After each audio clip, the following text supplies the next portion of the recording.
Okay, welcome everyone. Today we're diving into a product lots of people are talking about, the Botane Hair Removal Cream. That's right. They promise really smooth skin in just like 5 minutes. Super fast, super easy. But does it actually deliver?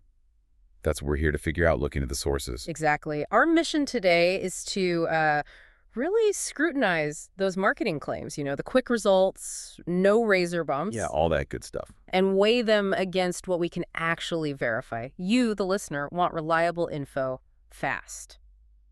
So let's get into it. Okay, so the big promises.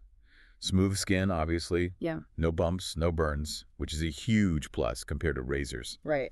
And they even claim it slows down hair regrowth while keeping skin hydrated. That's a big one. That is a big one. And to seem legit, they highlight, having over 30,000 customers, lots of positive testimonials, even some expert nods. And they really push that gentle alternative angle that's central to their pitch. So what makes it supposedly gentle? Let's look at the ingredients. Well, they focus on specific plant-based stuff. You've got aloe for moisture, which makes sense. Standard. Chamomile to calm the skin. Jojoba oil for nourishment. Again, pretty standard soothing ingredients. Okay. But the real star, or the ingredient doing the heavy lifting for hair removal, is papaya. Or rather, enzymes from papaya. Papaya enzymes. How do they actually remove hair?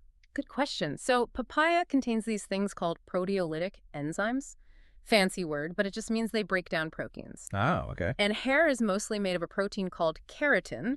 So these enzymes basically dissolve the hair shaft at the surface. Interesting. So it's not like those harsh chemicals in some older creams. Exactly. That's the key difference they're highlighting. Traditional depilatories often use things like thioglycolates, which can be quite harsh, cause that smell. Oh, yeah, that smell. Right, and potential irritation.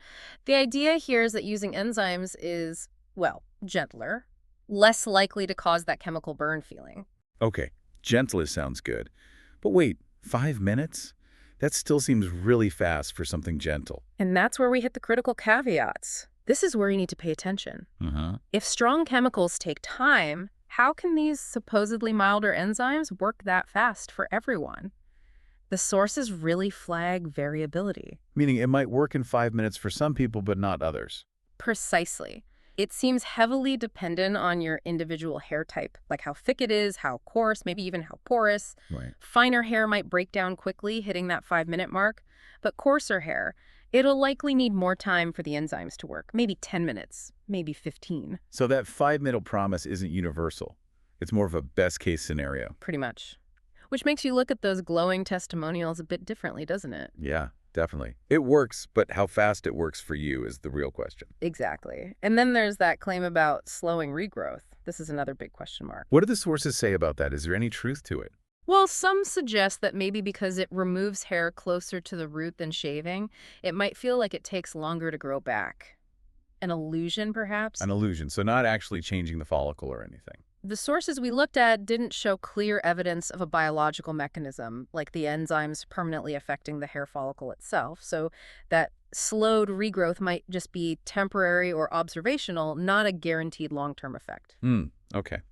That's important.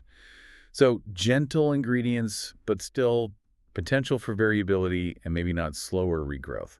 What else should people watch out for? Sensitive skin is a big one. Even with gentle plant extracts, you can still have reactions. Always, always do a patch test. Always good advice. And check that full ingredient list carefully if you know you react to certain things. Right. And what about the company itself? 30,000 customers is a lot. It is, and that raises the question of customer support. If you do have an issue, say, it takes way longer than 5 minutes, or you have a reaction, how reliable is their support? Can they actually handle that volume effectively? That's something the sources flagged as needing consideration before you buy. Okay, so summing it up, it looks like a potentially nice, gentler option on paper. Theoretically, yes. Built to minimize irritation using those plant enzymes. But the actual results, especially the speed in that regrowth claim, seem highly variable. Depends a lot on you, personally. Completely. Your body chemistry, your hair type. It all plays a role. So it's innovative, maybe, but not a guaranteed magic bullet. Which leaves you with a final thought to chew on. Lay it on us.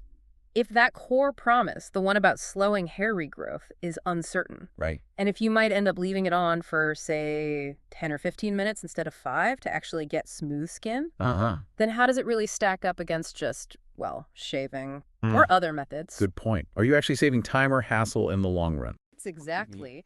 Is the potential reduction in irritation worth the price tag and the time? Especially if that long-term benefit of slower growth doesn't really happen for you. That's the calculation you need to make based on real-world use, not just the marketing.